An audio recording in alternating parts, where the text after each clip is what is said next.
الحمد للہ رب العالمین والصلاة والسلام علی سید الانبیاء والمرسلین نبینا محمد وعلی آلہ وصحبہ اجمعین، اما بعد۔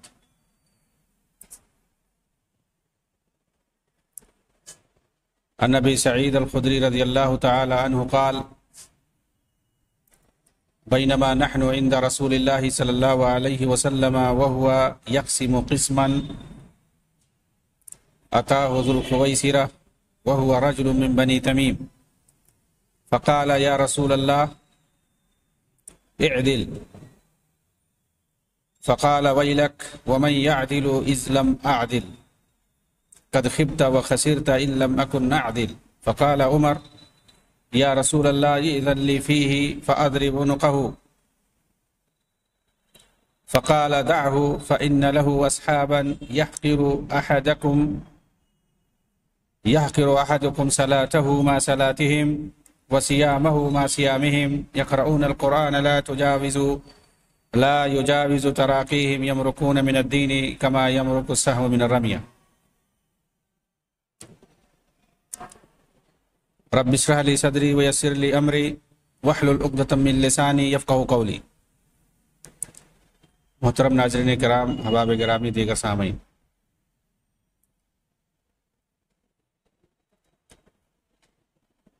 اخوان المسلمون کے تعلق سے میری گفتگو چل رہی ہے۔ آج کا جو میرا درس ہوگا اخوانی تنظیم اور تکفیر سے متعلق ہوگا۔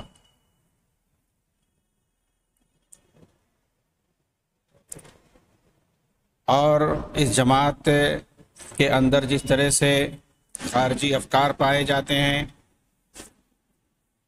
تکفیری افکار پائے جاتے ہیں، اس پر تفصیلی گفتگو ہوگی انشاءاللہ۔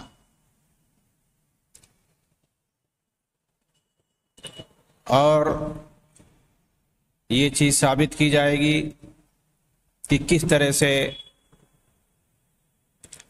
ان کے مرشدوں نے، ان کے رہنماؤں اور لیڈروں نے کس طرح سے مسلم حکام کی تکفیر کی ہے، مسلم سماج کی تکفیر کی ہے، اور پھر اسی تکفیر کی بنیاد پر کس طرح سے یہ لوگ خروج اور بغاوت کرتے ہیں۔ تکفیر کی بنیاد پر خروج اور بغاوت کو جائز قرار دیتے ہیں، اور پھر اس کے بعد خود کچھ دھماکہ کرتے ہیں، اسے بھی جائز قرار دیتے ہیں، استشہادی عمل، فدائی عمل کہہ کر کے اس کا بھی جائزہ لیا جائے گا انشاءاللہ۔ چنانچہ اگر یہ بات کہی جائے کہ اخوان المسلمون جو جماعت ہے موجودہ دور کے اندر خارجیت کے تمام افکار اور نظریات اس کے اندر پائے جاتے ہیں، اور اس وقت موجودہ دور میں جہاد کے نام پر جتنی تنظیمیں پائی جاتی ہیں وہ سب انہی اخوان المسلمون کے لیڈروں اور ان کے پیشواؤں کے افکار و نظریات سے متاثر ہیں، اور انہی لوگوں کے فتاووں پر عمل کر کے عالم اسلامی کے اندر اور اس طرح سے دنیا کے دیگر علاقوں میں یہ لوگ خود کچھ دھماکہ کرتے ہیں، تفجیری عمل اپناتے ہیں، اور جس کی بنیاد پر عالم اسلام اور مسلمانوں کے لیے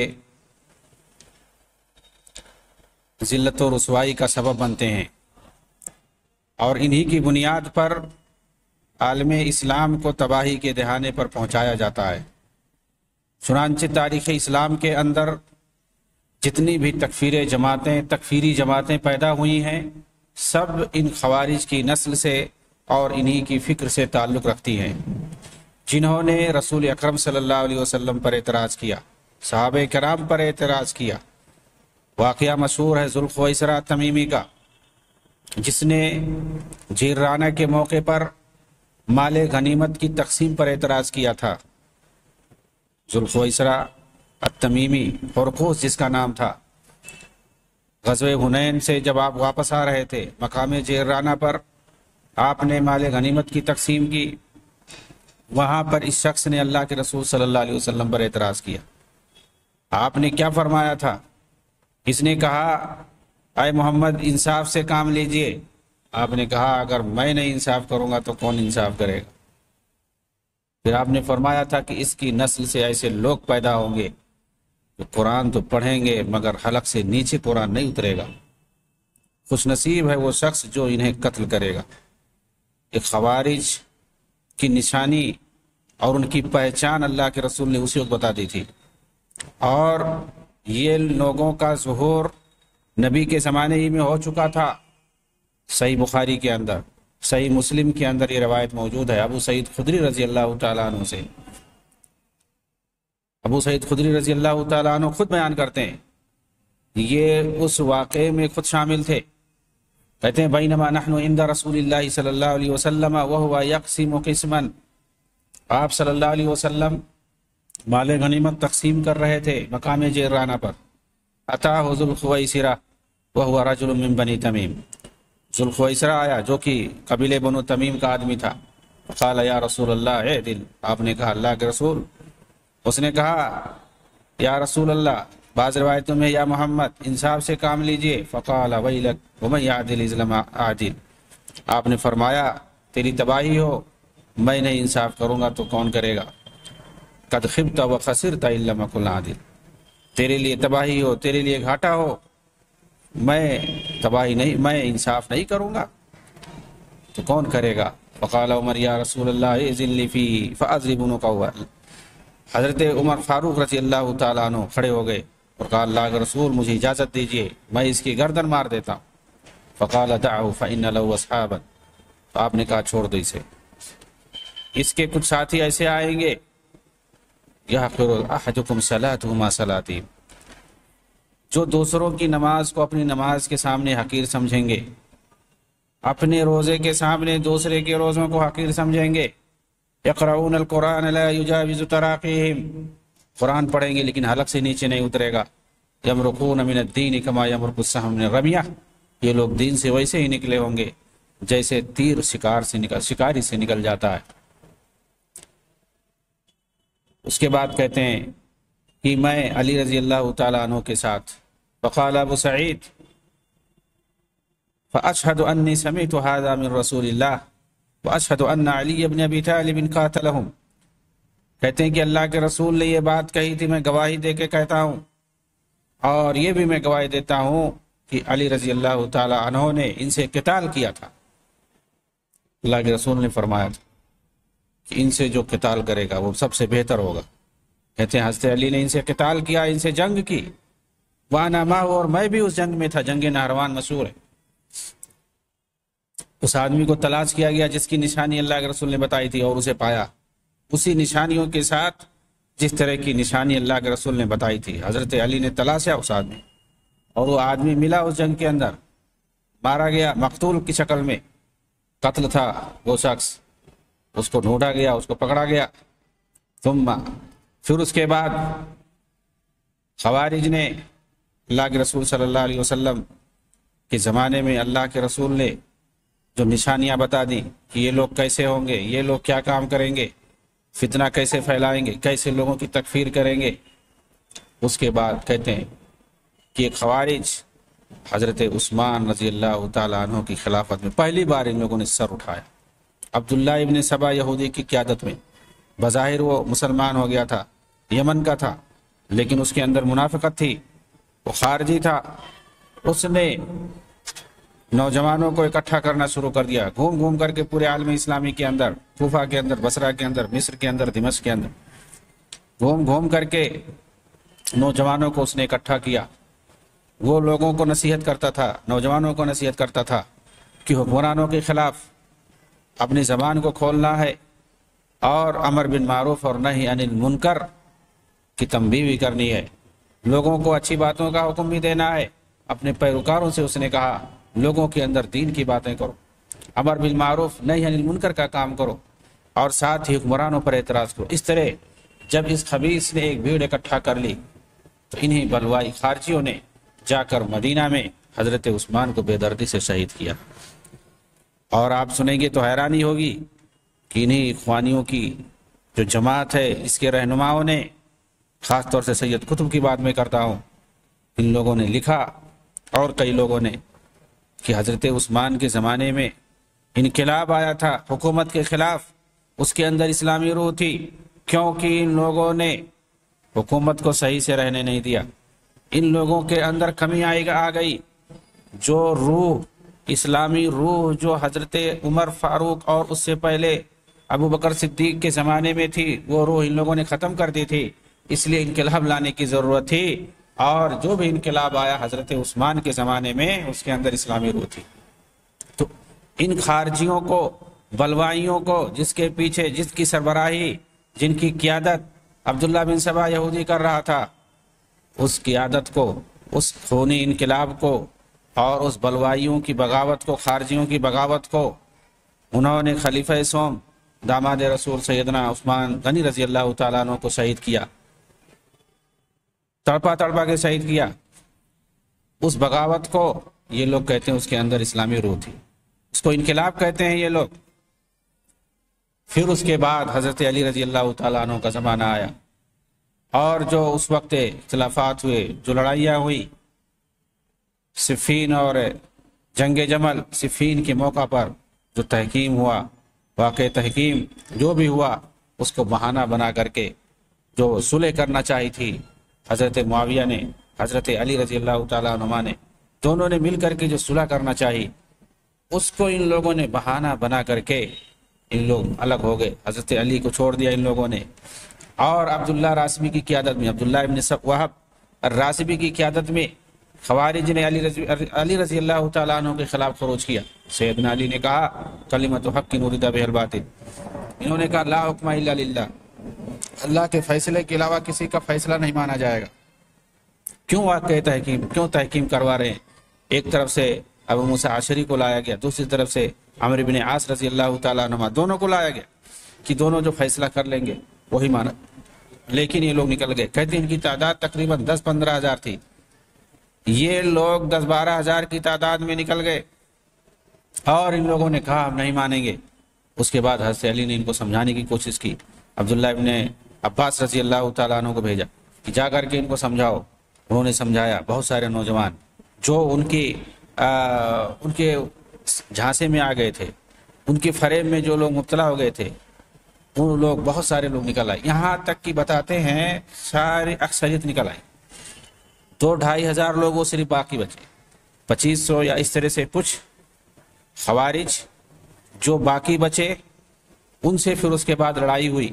وہ لوگ نہیں مان رہے تھے کسی طور پر، وہ لوگ سب کو، حضرت علی کو بھی، حضرت معاویہ کو، سب کو کافر کہہ رہے تھے، سب کی تکفیر کر رہے تھے، نہیں مان رہے تھے۔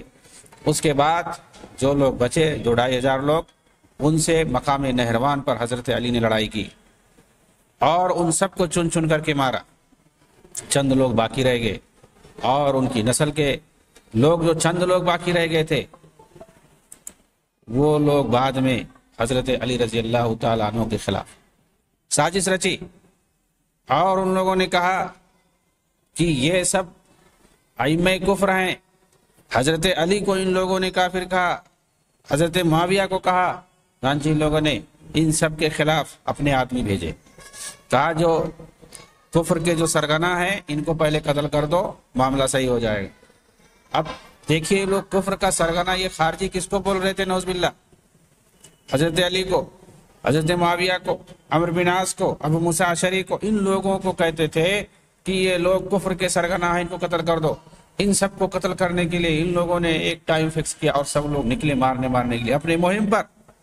ایسا لگا ان لوگوں نے خیال کر رکھا تھا کہ ہم یہ جنتی کام کر رہے ہیں، سب پر ان لوگوں نے حملہ کرنا چاہا تھا، لیکن سب لوگ بچ گئے سوائے حضرت علی کے۔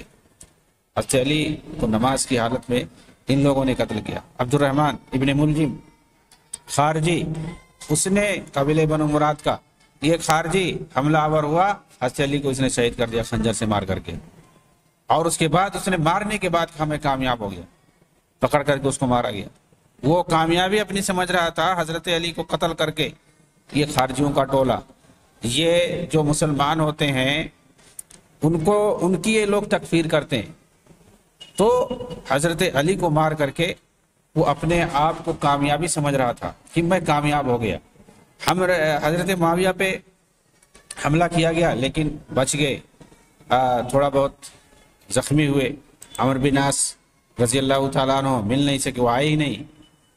ان لوگوں کا سب کا یہی تھا کہ مسجد میں فجر کے وقت نماز پڑھنے آئے گی، وہیں پہ مارنا ہے، تو یہ نہیں آئے کسی وجہ سے۔ اسی طرح سے ابو موسیٰ اشعری بھی بچ گئے۔ حضرت علی رضی اللہ تعالیٰ عنہ کو ان لوگوں نے قتل کر دیا، عبد الرحمن ابن ملجم خارجی نے۔ اب دیکھیے، آپ زمانے کا مطالعہ کریں گے، بنو امیہ کا زمانہ آتا ہے، عباسی کا زمانہ آتا ہے، ہر زمانے میں آپ کو یہ خارجی ملیں گے۔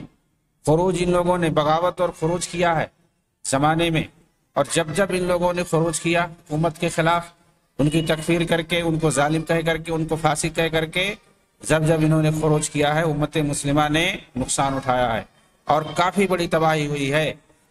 اور پھر اس کے بعد ان کا بھی کلا کما کیا گیا ہے۔ کہیں ان لوگوں نے اپنی حکومت بھی بنا لی ہے لیکن وہ زیادہ دن تک نہیں ٹکی ہے۔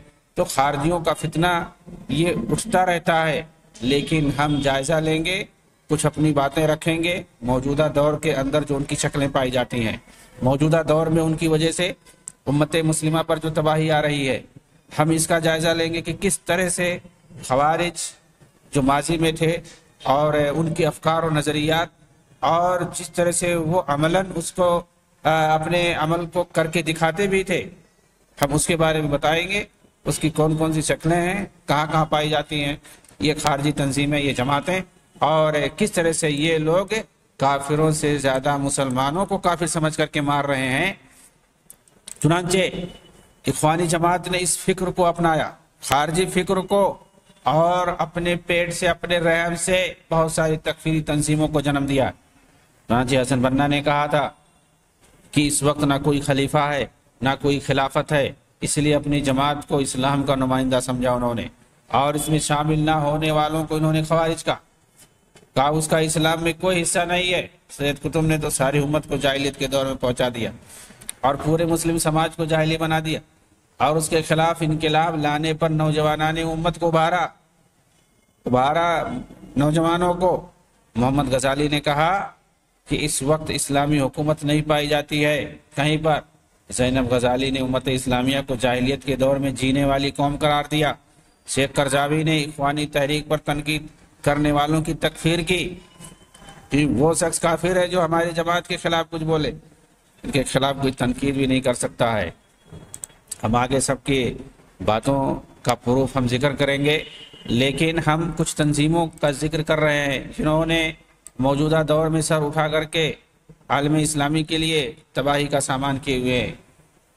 اس میں سے جو مشہور ہے، اخوانیوں سے ریلیٹڈ ہے، جماعت التکفیر والہجرہ، کسی اخوانی جماعت ہی کی فکر سے پر قائم ہوئی ہے۔ اسی اخوانی عبد الفتاح اسماعیل کے بھائی علی اسماعیل نے قائم کیا تھا، اور اس کے اصول وہی ہیں جو معتزلہ و خوارج کے۔ علی اسماعیل نے توبہ کر لیا لیکن جماعت قائم رہی، اور اس کی ذمہ داری اس کے بعد مصطفیٰ شکری نے لی، جو کہ تنظیم 1965 تنظیم 65 سے معروف ہے۔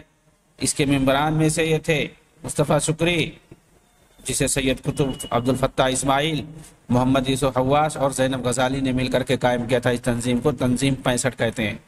یہ مصری حکومت کے خلاف اس تنظیم کو ان لوگوں نے بنایا تھا کہ مسلح تنظیم یہ تھی، فدائی تنظیم تھی کہ کیسے جو ہے مصری حکومت سے، مصری فوج سے کیسے مقابلہ کیا جائے گا اور کیسے حکومت پر قبضہ کیا جائے گا۔ یہ سید قطب اور ان کے ساتھیوں نے مل کر کے اس تنظیم کو بنایا تھا، جو تنظیم 65 کے نام سے جانی جاتی ہے۔ محمود الصاف نے کہا اخوانی تنظیم خاص سے نکل کر بہت سے نوجوانوں نے الگ الگ تنظیمیں بنا لی۔ کسی نے تکفیر والہجرہ کے نام پر بنائی، کسی نے تنظیم الناجون من النار کے نام سے بنائی، تنظیم الناجون من النار۔ ان سب لوگوں نے اپنی فکر سید قطب سے لی تھی، یہ محمود الصاف نے کہا ہے، اور یہ اخوانی جماعت سے کا تعلق ہے۔ یہ بات انہوں نے جو کہی ہے، کہاں کہی ہے؟ مال امام الشہید، یہ حسن بنا پر انہوں نے کتاب لکھی ہے محمود الصاف نے۔ اس کے اندر یہ بات کہ کئی تنظیمیں جہادی تنظیمیں پیدا ہو گئی موجودہ دور میں، ان میں جو مشہور ہے وہ جماعت التکفیر والہجرہ ہے، اور اسی طرح سے الناجون من النار ہے۔ ان سب نے جو اپنی فکر لی ہے وہ سید قطب سے لی ہے، یہ محمود صاحب کا کہنا ہے۔ مصطفیٰ شکری نے بعد میں چل کر خود کو امیر المومنین کہنے لگے اور اپنے پیروکاروں سے بیعت لینے لگے، ساری امت کی تکفیر کر دی، ان کی بھی تکفیر کی جو انہیں کافر نہ سمجھے۔ اس نے تو اپنی والد کی بیٹی پر ولایت کو بھی ختم کر دیا اور امیر جماعت کو سب کا ولی قرار دے دیا۔ شکری مصطفیٰ نے مسلمانوں کی مسجدوں کو بت خانوں سے تشبیہ دی جن میں نماز کے جائز نہ ہونے کا فتویٰ دیا۔ اس نے مسلم سماج چھوڑ کر ہجرت کرنے کا فتویٰ دیا کہ مسلم سماج کو جو جہاں پہ لوگ موجود ہیں عالم اسلام کو چھوڑ کر ہجرت کر جائے۔ کہاں جائیں بھائی؟ عالم کفر میں جائیں۔ ہجرت کرنے کے لیے کہا یہاں رہنا چاہیے، صحیح نہیں ہے۔ عالم اسلام کو چھوڑ دو گے کہاں جاؤ گے؟ یہ ان لوگوں کی عقل تھی۔ سید قطب نے فی ظلال القرآن کے اندر یہی کچھ لکھا، وَجَعَلُوا بُيُوتَكُمْ قِبْلَةً کی تفسیر کے تحت ان تکفیری افکار کو تفصیل سے شکری مصطفیٰ کی کتابوں میں دیکھا جا سکتا ہے، جسے الحجیات، الخلافہ، التوسمات، ان ساری کتابوں کے اندر انہوں نے اپنے ان تکفیری اور خارجی افکار کو بالکل واضح کر دیا ہے۔ تو یہ کون سی تنظیم تھی؟ جماعت التکفیر والہجرہ، جو یہی اخوانیوں نے بنائی، اور اس جماعت کے اندر جتنے لوگ تھے سب اسی افکار اور نظریات پر قائم تھے کہ اس وقت عالم اسلام ہے ہی نہیں، سارے لوگ مرتد ہیں، کافر ہیں۔ اسی طرح سے ہم دیکھتے ہیں عباضی فرقہ عمان کے اندر، جو ملک عمان ہے، یہ لوگ تو حکومت کر رہے ہیں، یہ خارجی ہے۔ احمد خلیلی، شیخ احمد خلیلی وہاں مشہور ہیں، اس جماعت کے وہ مفتی ہیں۔ مراکش کے اندر بھی لوگ پائے جاتے ہیں، وہاں بھی حکومت میں شامل ہیں۔ تو حکومت، اور اس کے علاوہ بھی سیریا کے اندر، لبنان کے اندر، اردن کے اندر ہیں، کچھ عراق کے اندر، لیکن زیادہ تر یہ لوگ عمان اور مراکش کے اندر پائے جاتے ہیں، جس کو عباضی فرقہ کہتے ہیں۔ یہ خارجیوں کی ایک فرقہ ہے، اس کی ایک شاخ ہے، لیکن فرق یہ ہے کہ ان کے یہاں دیگر خوارج کی بنسبت نرمی پائی جاتی ہے کچھ مسلمانوں کے تعلق سے، ورنہ جو خارجی ہوتے ہیں وہ بڑے سخت ہوتے ہیں، کافروں سے زیادہ سخت یہ لوگ ہوتے ہیں، کافروں سے زیادہ مسلمانوں کے خلاف یہ سخت ہوتے ہیں۔ ایک معتزلی تھے، واصل بن عطا، بہت پہلے کی بات ہے، دوسری صدی ہجری کی بات، کہتے ہیں کہ اس وقت خارجی عروج پر تھے کچھ علاقوں میں، بصرہ وغیرہ میں، تو لوگ حکومت کر رہے تھے۔ کہا ان کے حکمرانی میں جانا ہوا، اتفاق سے میں پکڑ لیا گیا تو بہت عقل مند آدمی تھا وہ۔